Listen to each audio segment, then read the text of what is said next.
गुफेचा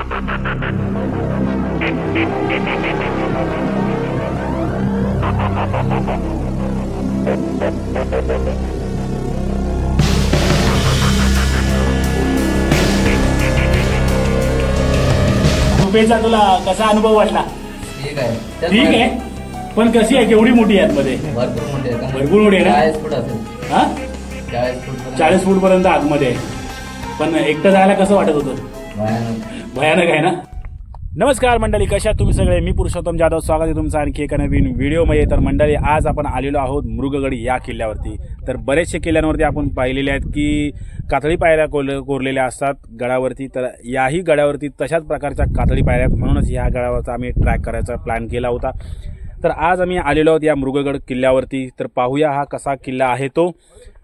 या किल्ल्यावरती येण्यासाठी तुम्हाला खोपोली मार्गी एकदम सगळ्यात जवळचा मार्ग आहे. तुम्ही मुंबईवरून जर का येणार असाल तर खोपोलीला यायचं. पुण्यावरून येण्याचं असेल तरी तुम्ही खोपोलीला यायचं. खोपोलीवरून तुम्हाला 30 किलोमीटर अंतरावरती हा मृगगड किल्ला आहे. मंडळी, जर का तुम्ही आपल्या चॅनलवरती नवीन असाल तर चॅनलला सबस्क्राईब जरूर करा, बेल आयकॉनला प्रेस करा आणि तुमच्या मित्रांमध्ये जरूर शेअर करा. आणि हो, लाईक करायला विसरू नका. आणि ही व्हिडिओ तुम्ही शेवटपर्यंत अगदी पहा, कुठेही स्किप न करता.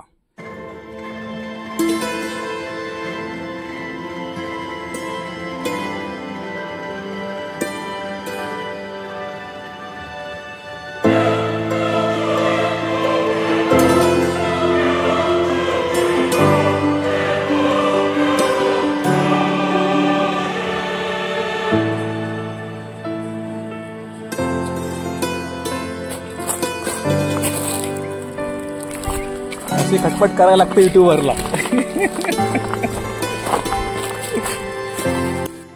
मृगगड किल्ल्याचं बेस पॉइंट भेलीव गाव या ठिकाणी आम्ही सकाळी 9 वाजता आलो.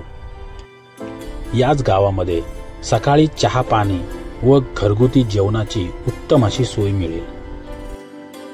गावामध्ये नुकतंच नव्याने बांधण्यात आलेलं हे मंदिर, या मंदिराचं उद्या म्हणजे 23 फेब्रुवारी 2024 याचा जीर्णोद्धार आहे.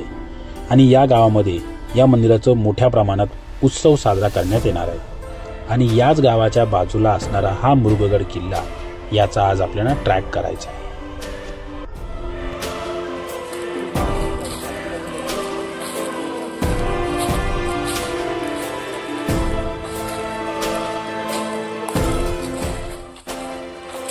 किल्ले मृगगड. मंडळी, तुम्ही जेव्हा ह्या मृगगड किल्ल्यावरती येत राहणार तर तुम्ही वाट चुकायला तुम्हाला होईल सारखं. पण जागोजागी किल्ले मृगगड असे बॅनर लावलेले आहेत. त्या साईडनी चढून आल्याच्या नंतर आपल्याला इथे मध्यंतरी आपल्याला एक गुफा दिसली. तुम्ही पाहू शकता. आपण तिथपर्यंत जाऊन आता बघून येऊया की कशी आहे ती गुफा. तर चला, आज आता जाऊया आपण त्या गुफेकडेच.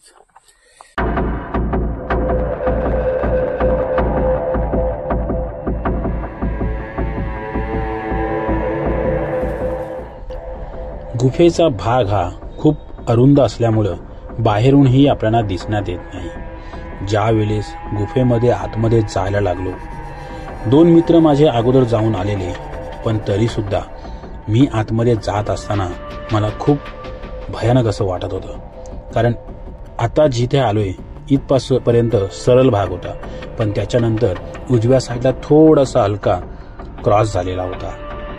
पुढे गेल्याच्या नंतर मागे ओरडत होते मित्र की अरे कोणीतरी जा, आणखी एकाने कोणीतरी जा त्याच्यासोबत. पण कोणी येत नव्हतं.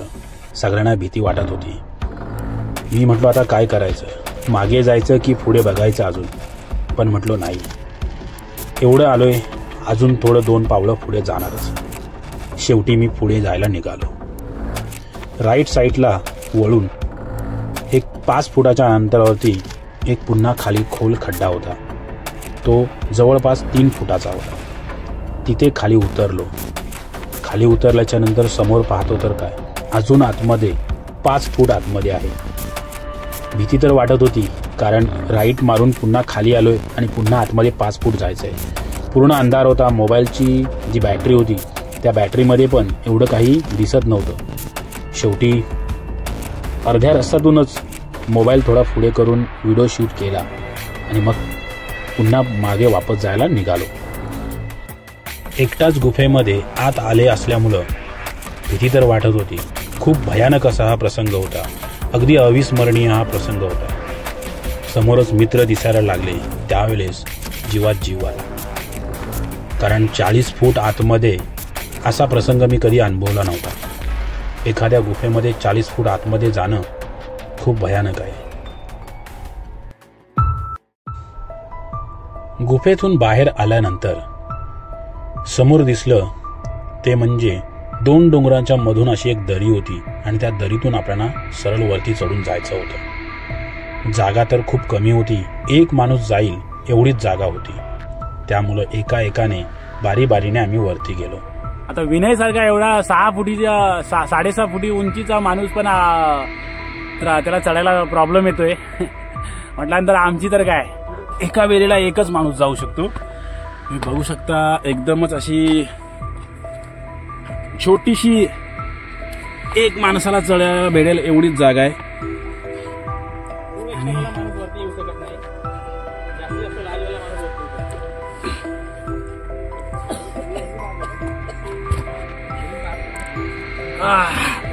चढलो बाबा एकदाचा.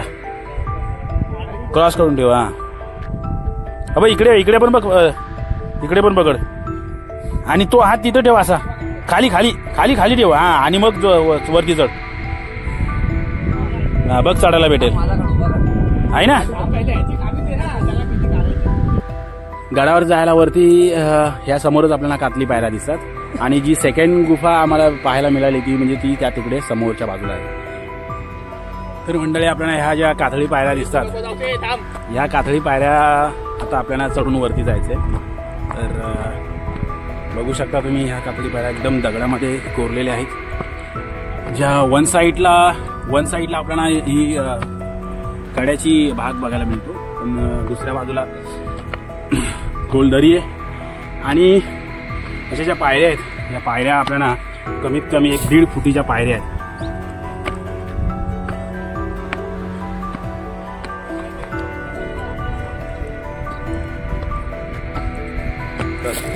बाकीची मंडळी खाली अजून उभी आहे. झिगझॅग मध्ये आपल्याला यावं लागतं पायऱ्या चढून.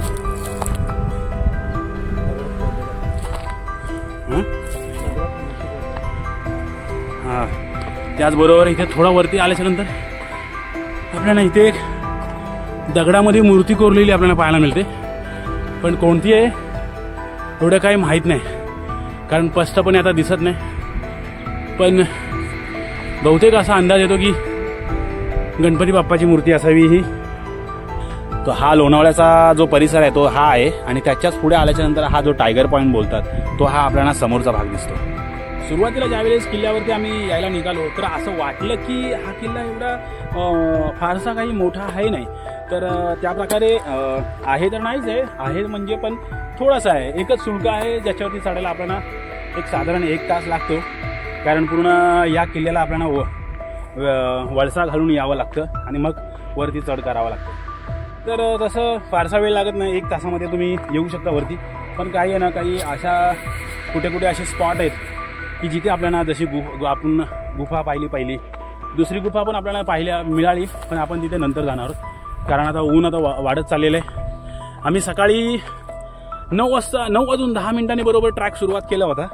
आता वाजलेले 11 म्हणजे 2 तास लागले. आम्ही मध्ये मध्ये जे गुफा आपल्याला भेटली त्या गुहेवरती आम्ही खूप सारा वेळ वाया घालवला.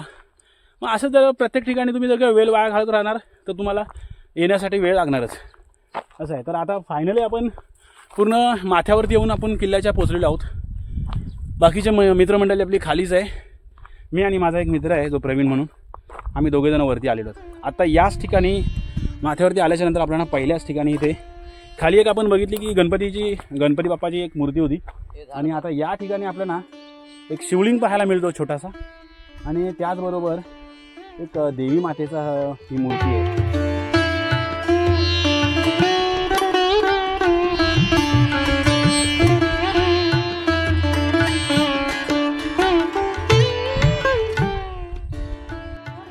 थोडं पुढं आल्यानंतर आपल्याला एक पाण्याचं टाकं पाहायला मिळतं.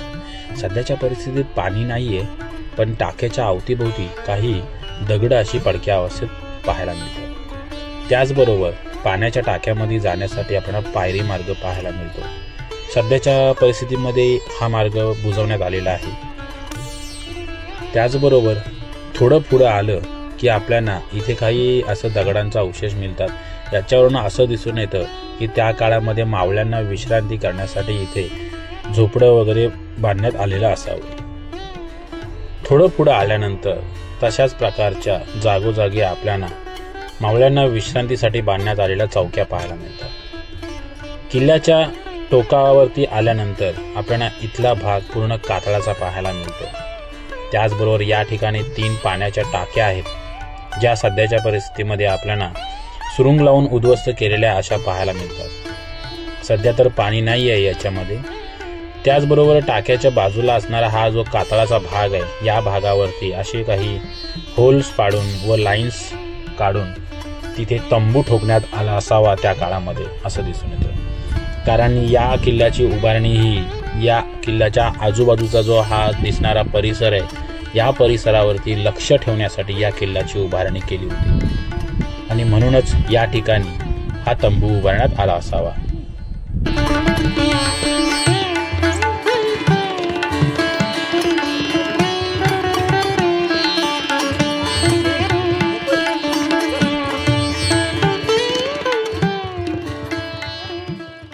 मंडळी, किल्ल्याच्या वरतून तर आपण जाऊन आलेलो.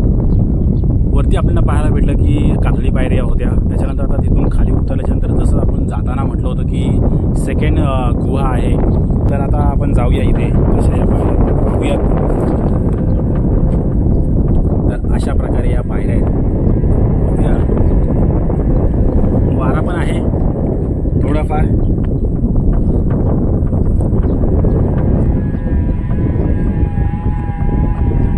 आरामात जायचं आहे आपल्याला, काही घाई नाही, गडबड नाही, आरामात आधी.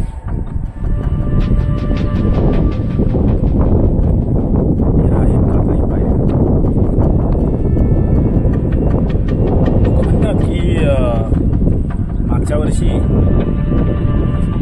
इथे सुद्धा एक ॲक्सिडेंट झाला होता. तो पावसाळ्यामध्ये आला होता आणि पावसाळ्यामध्ये त्याचा इथून पाय सरकला होता आणि मग तो खाली त्या खोल दरीमध्ये जाऊन पडला होता. त्याचं काय पुढे झालं एवढं तर माहिती नाही आहे, पण पडला होता हे.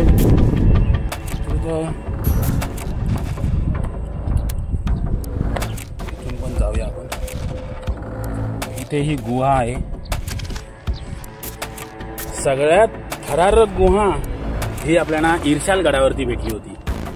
तिथे जो जाण्याचा जो अनुभव होता खूपच थरारक असा होता. खूप म्हणजे खूपच मोठी अशी ही गुहा आहे. बहुतेक हा पाण्याचा टाका असावा आहे ना, कारण गुहा असली तर ही सरळ असते रे, आणि हा असा खड्डा आहे ना. अशा प्रकारे मृगगड किल्ल्याचा प्रवास हा पूर्णपणे पार पडला. आता वेळ झाली आहे ती परतीच्या प्रवासाची. दुपारचे 3 वाजले आहेत, ऊन माथ्यावरती आहे, पण इथे असणारी ही झाडं त्यामुळे आपल्याला सावली भेटत आहे. आता इथून आपल्याला खोपोलीला गगनगिरी महाराजांच्या मठामध्ये जायचं. तर मंडळी, तुम्ही जर का आपल्या चॅनलवरती नवीन असाल तर चॅनलला सबस्क्राईब जरूर करा, बेल आयकॉनला प्रेस करा, तुमच्या मित्रांमध्ये शेअर करा आणि व्हिडिओ जर का आवडले असेल तर लाईक जरूर करा. जर काही डाऊट असतील तर कॉमेंट्स बॉक्समध्ये कॉमेंट्स नक्की करा. खोपोलीला गगनगिरी महाराजांच्या मठात आलो, पण इथे फोटो व व्हिडिओ काढण्यास सक्त मनाई आहे. तरी सुद्धा मी लपून काही व्हिडिओज घेतल्या.